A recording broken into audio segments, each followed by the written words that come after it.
बच्चों, कल हमने परिमाप के विषय में पढ़ा था, तो आज हम इसके आगे का पढ़ेंगे इसके बारे में। तो पहले हम थोड़ा रिवीजन कर लेते हैं।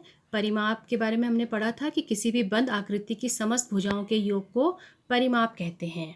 तो इसमें आकृति की कितनी भी भुजाएं हो सकती हैं, जैसे कि 3 भुजाएं, 4 भुजाएं, 5 भुजाएं, 6 भुजाएं और अनेक भुजाओं वाली आकृति का हम परिमाप निकाल सकते हैं। अब इसमें एक शब्द आया था परिभाषा में कि हमने कहा था कि बंद आकृति की समस्त भुजाओं का योग।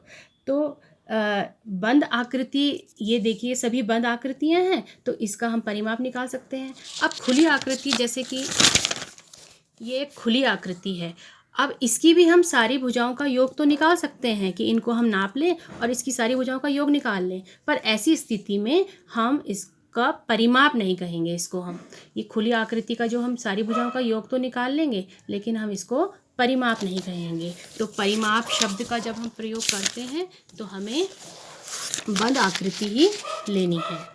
अब इसमें एक और बात है कि हमने परिमाप आखिर हमने निकालना क्यों सीखा, क्या लाभ है हमारा परिमाप निकालने से। तो इसके लिए हम एक उदाहरण से समझेंगे। मान लीजिए आपके पास एक बगीचा है, आपका एक कोई बगीचा है, वहाँ आपने कुछ सब्जियाँ बो रखी हैं, तो उसकी सुरक्षा के लिए उसमें हम बाड़ करते हैं ना, कि ताकि उसको कोई जानवर आपकी सब्जी को खा ना जाए। तो वो बाड़ करने के लिए आपको किसकी आवश्यकता होगी, कुछ रस्सी या तार की आवश्यकता होगी, जो आप इसके चारों ओर बाड़ कर सकें। ठीक है, तार बाड़ कर सकें आप। तो उसके लिए आप अगर तार खरीदेंगे तो आपको कितना तार की आवश्यकता होगी, ये आप कैसे पता लगा पाएंगे। तो हम क्या करेंगे, पहले जो आपका बगीचा या खेत है उसकी चारों भुजाओं को नाप लें और उसको जोड़ लेंगे, तो ये उसका परिमाप आ जाएगा। तो जितना उसकी चारों भुजाओं का योग आया, यानी जो परिमाप आया, उतना मीटर या उतना सेंटीमीटर या जितनी भी उसकी लंबाई है, उतना आप तार खरीद सकते हैं। तो परिमाप का हम उपयोग अपने दैनिक जीवन में इस तरह से कर सकते हैं।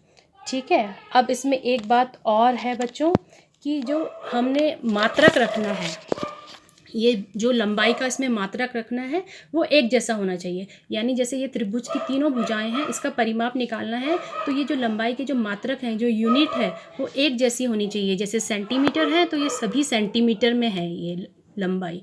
अब अगर मीटर में हो तो तीनों सब मीटर में होनी चाहिए।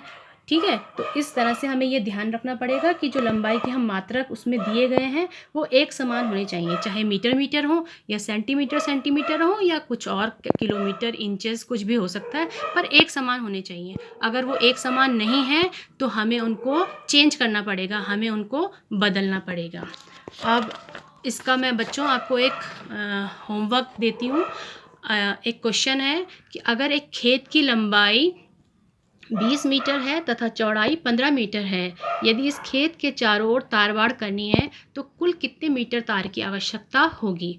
तो कैसे निकालेंगे बच्चों इसको, हाँ, इसको हम परिमाप के द्वारा निकाल लेंगे। तो हमें, क्योंकि इसकी लंबाई और चौड़ाई खेत की पता है, तो हम इसका परिमाप निकाल लेंगे।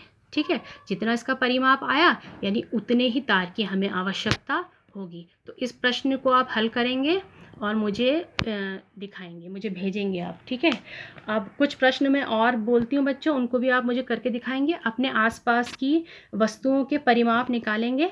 जैसे आपकी पेंसिल बॉक्स है तो आप उसकी चारों भुजाओं को नाप लेंगे और उनको जोड़ देंगे, तो वो उसका परिमाप आ जाएगा। आपकी कॉपी है, किताब है, आपका फ़ोन है, इन सभी वस्तुओं के आप नाप कर परिमाप निकालेंगे। ठीक है, और ये जो गोल वस्तु, चाहे वस्तुएं त्रिकोण हैं चाहे चौकोर हैं, आप उनके परिमाप निकालेंगे। और गोल वस्तुओं के परिमाप किस प्रकार निकाले जाते हैं ये मैं आपको नेक्स्ट वीडियो में बताऊंगी। ठीक है, ओके।